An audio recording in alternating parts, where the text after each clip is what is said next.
Some interesting developments going on in Ukraine. Obviously, Krystal alluded to this, but there have been multiple drone strikes now by the Ukrainians on the city of Moscow, kind of just becoming a routine development. I guess let's all just hope that they continue to just strike buildings, and if they don't kill the wrong guy, and that way launches us all into a massive conflict. But there was a piece of news buried actually within a New York Times expose, not even expose per se, more like a profile of Elon Musk and of Starlink, which revealed not only the Ukrainian reliance on Starlink, but also Elon's personal intervention here into the conflict, which does say a lot about our society. So let's go ahead and put this up there on the screen. Elon apparently is personally intervening in the war and vetoing access to its services for Ukrainian military to facilitate operations that he personally does not approve of. So as an example that they give here, they say that Mr. Musk expressed fears that Ukraine would use Starlink not just to defend itself, but also to conduct offensive operations to regain territory seized by Russia, which would cause significant military casualties. And this was actually personally intervened then by the Biden administration to call him. Let's go to the next one that actually shows you Starlink access since then has, quote, fluctuated depending on the movements of the war in Russia as Russia won territory and Ukraine fought to take it back. As battle lines shifted, Musk has used a process called geofencing to restrict where Starlink is available on the front line. SpaceX uses this location data by its service to enforce then geofencing limits. This has caused problems when Ukrainian troops tried retaking cities like Kherson in the Russian-controlled areas in the fall. They needed internet access to communicate. Members of the armed forces messaged Mr. Musk requests to restore service in areas where the army was advancing. So it's funny because there are several elements to this. On the one hand, you could be like, oh, this is capricious. On the other, Starlink is being provided for free to the Ukrainian military, and they call it the backbone of their, military operations. So if they want some terms of dictation or whatever with what's going on, then you should pay for it. That's number one. Two, you are welcome in many cases to go get some ISR, which is intelligence and surveillance and reconnaissance of your own. If you could afford it, you can't because the U.S. is the one who's paying all of your bills. So I've seen Elon take a tremendous amount of criticism for this, Krystal, but if he does personally own the company and he's providing them a service for free, then in my mind, it's like, well, okay, well then why shouldn't his opinion matter? Like if you're paying for it, then that's one thing. We can have a negotiation here, and still obviously he can do what he wants, but they're not even paying for it. They're literally getting it for free. And then, the U.S. military and apparently the Ukrainian military are so wholly reliant in a single point of failure, which is a private company in the whims of the guy who changed freaking Twitter to X. It's like, well, what are you surprised by? At this point in the conflict, why haven't you invested in something else? So that's a whole other conversation. I think it's a big meta problem that is worth discussing. It is a big meta problem. Yeah. And I really would like people to try to put aside how they specifically feel about Elon Musk and how they specifically feel about what the right or wrong policy is with regard to Ukraine.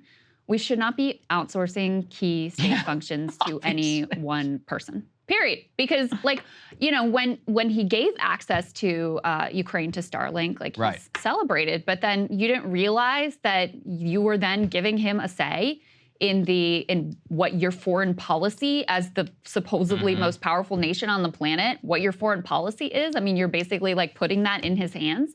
That's insane. That is malpractice. Yeah, that's your fault. So we should not be outsourcing key government state functions of, statecraft and warcraft to one person, whether you like him or hate him or feel indifferent about him or think he makes good decisions or bad decisions or whatever. So the part of this piece that actually really struck home for me is they quoted this tweet from Elon from back in April where he says, quote, between Tesla, Starlink, and Twitter, I may have more real-time global economic data in one head than anyone ever. That may be true. I think he's right, and actually. I really want us to take in the fact that this one individual, again, however you feel about him, and I certainly made my feelings and, analysis of his business decisions clear, but however you feel about him, he is deeply integral to at least 3 really key industries in our society. Tesla. I mean, the move towards EV vehicles, this is a central component of the Biden administration policy, a central push in terms of people who care about climate change. And he has huge market share there. Starlink, I think this is case in point of why he's got a huge number of satellites. The number in here, what is it? He's got like more than half of the satellites that are orbiting our Earth are Elon Musk satellites. That seems like it's pretty significant. And Twitter, and now that or X, whatever, he has bought and now controls a key part of our communications infrastructure and something that is, bedrock to our democracy and our town square, et cetera, et cetera. So this one individual has so much power in so many sectors. I'm not sure people have really wrapped their head around it. Yeah, and then just don't be surprised then whenever that individual flexes that power based upon their whims, especially when you're not paying for it. It's like that's the one that really, and it's especially grated me. It's like you said, he was celebrated whenever he gave it to him for free, and then they didn't realize that, there is no such thing as a free lunch. Meanwhile, obviously the war in Ukraine continues to become brutal. The Russians really showing us all who they are. Let's put this up there on the screen. Just a barbaric attack yesterday. There was a missile strike actually on Zelensky's hometown, which killed 6 civilians, including a 10-year-old girl and her mother. It's always important just to remember that this level of barbarism happens on a daily basis. Then, of course, Ukraine is retaliating. And then, of course, that singular missile strike was done, Krystal, because Zelensky went on Twitter and issued effectively battle plans for retaking Crimea. We're in a vicious, cycle. And this was meant to be a personal rebuke against President Zelensky as well. Let's also not forget this. Let's put this up there on the screen. The Kremlin actually just yesterday threatened the use of nuclear weapons in retaliation for the drone strike on Moscow skyscrapers. They warned, quote, there is no other way out after attacks on the business district that closed Russian airspace and left 1 injured. Closing Russian airspace, by the way, is no joke. I've just recently been taking flights to India back and forth. The disruption over that airspace is one of the most critical areas for specifically European flights to East Asia, and also the long-haul flights that come from the East Coast of the United States that usually fly over this. It's not only has caused multiple cancellations, but the uncertainty and all of that. I mean, we all know the I forget, what was it, Malaysian Flight 4? I forget, that got shot down over Ukraine. Not that long ago. It was almost like, I think it was like about a decade ago, because some Russian separatists thought that it was, I forget exactly what they thought it was. But the point being, hundreds of civilians were killed. So it's creating a tremendous amount of uncertainty in this entire conflict. We've got little kids getting killed in apartment buildings, in terms of a retaliation. Yeah. And then we've got, drone strikes on the freaking business district in downtown Moscow. I mean, that's what I said at the beginning of this entire discussion. Which is, it only takes one guy to get killed and things change completely. They don't know who they're going to hit.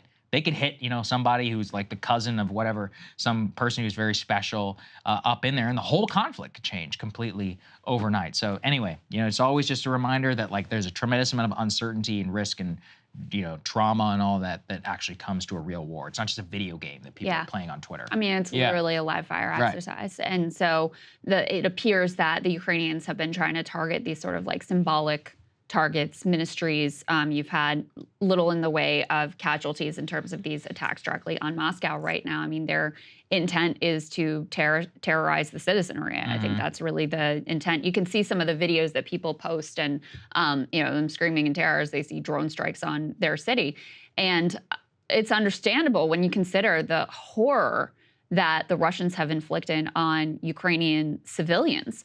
So I'm not saying that these are like on the same level, but there's a lot going on in Russia domestically right now with moves being made by their legislative bodies to try to, potentially have martial law, to try to potentially have another round of recruitment. And if Zelensky thinks that these drone strikes on Moscow are going to, force the Kremlin to the table and, make the Russian population really reject this war, I think that's very foolish. I don't think that that's likely to be the outcome. So ultimately, you're just playing with fire here and risking a broader conflagration. And maybe that is the real point for the Ukrainians. Yeah, well, that's smart. And look, who knows? We'll continue to keep everybody updated. Hey guys, if you like that video, go to breakingpoints.com, become a premium subscriber, and help us build the best independent media organization on the planet. That's right. We're subscriber funded. We're building something new. We want to replace these failing mainstream media organizations. So again, to subscribe, it's breakingpoints.com.